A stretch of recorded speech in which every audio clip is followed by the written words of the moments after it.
The big question is now, how do we know that we have a good and proper process? First of all, we want to check that there's a logic sequence through the whole process. And there's no holes in the logic. One way to test that is actually to consider the 5 patterns or 6 patterns of collaboration, which are basically the core building blocks of collaboration.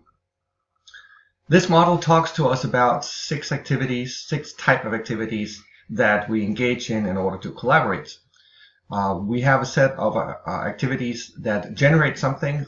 So basically this is where you generate ideas, generate insights, generate inputs, generate data, generate knowledge or other similar things. Second, we talk about organizing activities, so things that can organize inputs that can move us from a not so good overview of things to a better overview of things, to give us an understanding of the relationship between the ideas or the suggestions that we have. The third one is clarify. Clarify actually means that we need to make sure that people understand the contributions, understand the same things with the concepts, suggestions that are being proposed, so it's clear for everyone, so we speak the same language and have the same understanding of suggestions. Number 4 deals with reduce. Reduce is to reduce the number of input or options to the ones that are specifically relevant. This is where we try to filter things out, where we try to synthesize things and things like that, to reduce the input suggestions to the best ones that we need to use to go forward. Number 5 deals with evaluation. Evaluations are typically decisions where we decide between different options, different concepts, different suggestions, different solutions. Evaluations can usually take the form of seeking consensus, or it could be a vote or things like that. The last one has to do with more psychological elements of collaboration, and that is to build commitment. This can range from making sure that people have aligned their objectives, the intentions behind the group work, to commitment to the recommendations, so the suggestions, to the results, or to the group in itself, to make sure that people work well together and are also committed to executing the results of the group work and the decisions of the group.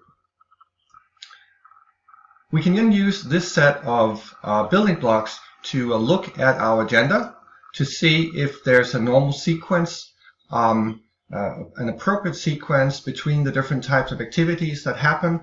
In this one, we can see that the main first phase of the agenda, which is setting the stage, is basically dealing with the context of what is needed to be done in the group. Secondly, here we deal with improvement ideas for the project. This is typically where you would generate ideas, where you might want to organize ideas, where you want to clarify them. So if we look at the list here, so we generate some ideas, then we try to organize them into groups. We want to clarify them so we know we understand the same things with the ideas. And if there are duplicates, redundant things, or errors, we might even want to reduce the ideas to a set of ideas that we can work with. This is actually what happens during this process. So this process is aligned against the collaboration principles. Next step has to do with evaluation, and this is the assessment part of it. If we look at our patterns here, we have one pattern that deals with evaluate, and this fits well with the evaluation of ideas. These activities here also fit with the evaluations.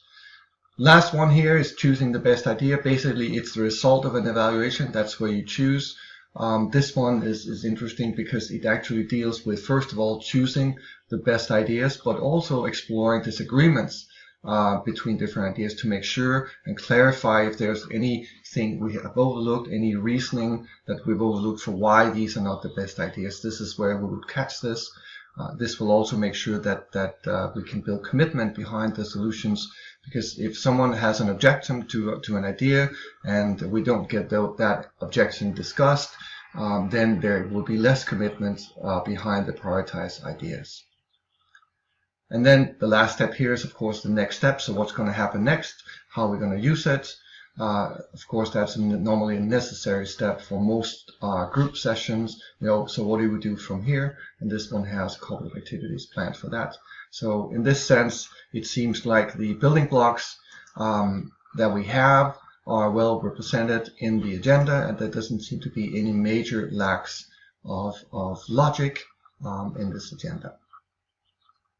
Once the agenda has been built, the logic behind the agenda, then it's time to consider procedures of how to execute, or the techniques for how to execute each of these building blocks or tasks in the agenda. One way to do it is this, and here we've illustrated for the phase of improvement ideas for the project how that could be done. The task here, the first task, is to brainstorm improvements. The focus is to generate ideas here. The techniques, and this is a standard technique from the Thinklets index, which is called free brainstorm. That's one way to do the brainstorm. And then here we specify what kind of think tank activity is needed. Of the four classical activities, the crowdsource activity is, of course, the one that is especially good for brainstorming. Task number 2 will be to identify the key themes of the ideas. The technique we have chosen here is called a theme seeker, again, a Thinklets technique. The focus is, in terms of collaboration, of organizing our ideas, and the activity that fits with that is crowdsourcing, since crowdsourcing also has strong organizational features in the activity. The third task is to explore disagreements. In order to do so, there's a facilitation collaboration technique called Crowbar, again a Thinklet technique that we're going to engage in order to explore these disagreements. The focus is to build consensus in the group to make sure that we have discussed what there is to need to be discussed. If there are some things that need to be clarified, that's going to happen there when we seek potential disagreements. And the think tank activity that we're going to use to support the exploration of disagreement is to get the participants to rank order the ideas to create a basis for the discussion. This is an example for how we can detail the session logic into its building blocks, and these building blocks are necessary for us to understand in order for us to understand exactly what's going to happen during the collaboration process. An important element of the logic of the session is, of course, the transitions. And here you can see an example where between this part of the agenda, setting the stage, and improvement ideas for projects, that's where we take a break and distribute the key learnings list that has been produced during the first phase. Now, transitions are really important for the logic of the session because it actually links together the different elements of the session. What we look for is an input-output consistency. So we want to make sure that what we do during one agenda point leads to the next one to make sure that there is no break in the input-output consistency. So if there's no specific output of an agenda point before you start on the next agenda point, then that's a sign of a problem. So we want to make sure that we have an output-input consistency. We also want to make sure that we actually have an explicit plan for how to transition the group and the collaboration process from one step to the next. It is especially relevant if there's more than one session leader in a session, so everyone kind of knows what are the steps that's going to be taken to lead us from one part to the next. If the transition has production of materials or other types of works involved, it is even more important to understand exactly what happens when in the transitions.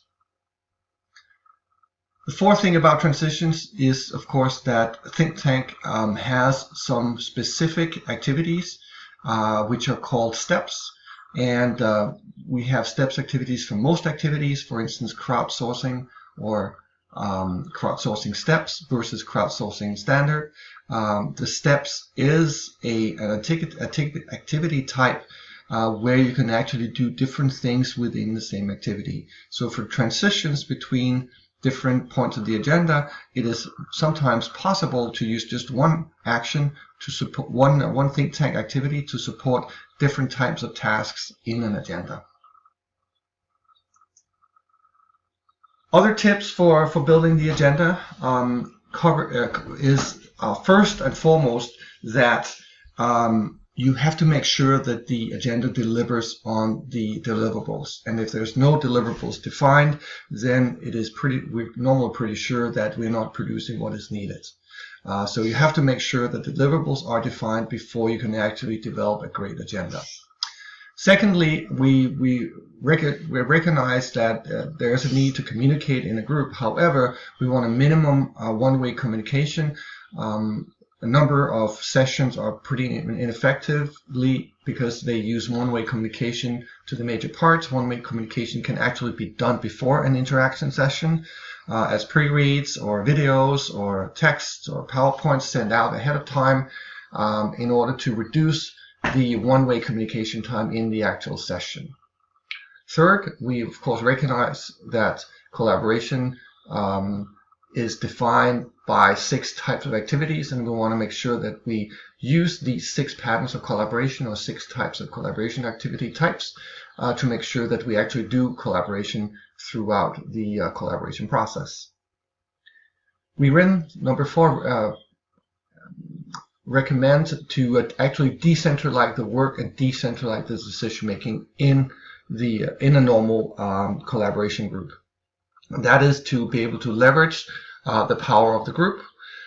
So the way you do that is to adopt a mentality of the facilitator or process guide rather than the actual powerful leader. So decentralized responsibility for what is happening, the parts of the process for the decision making and idea suggestions, evaluations, and so forth, enables the group to leverage their skills, and it also creates a higher level of commitment to the actual work process and the work results. Number 5 deals with maximizing interactions. So of course, for collaboration, you want to use the time to collaborate, and that is typically to interact. So look for ways to increase the interaction times of the group. It doesn't need to be everyone together interacting in an open floor discussion. It can also be in mini groups or larger groups, breakout groups, things like that. The last advice we have is, of course, to consider value add. So anything you want to do with a collaborative agenda, make sure that it adds value to the group productivity or to the quality of the work or to the let's say, the mental or psychological well-being of the people, meaning things that can create higher commitment from the participants.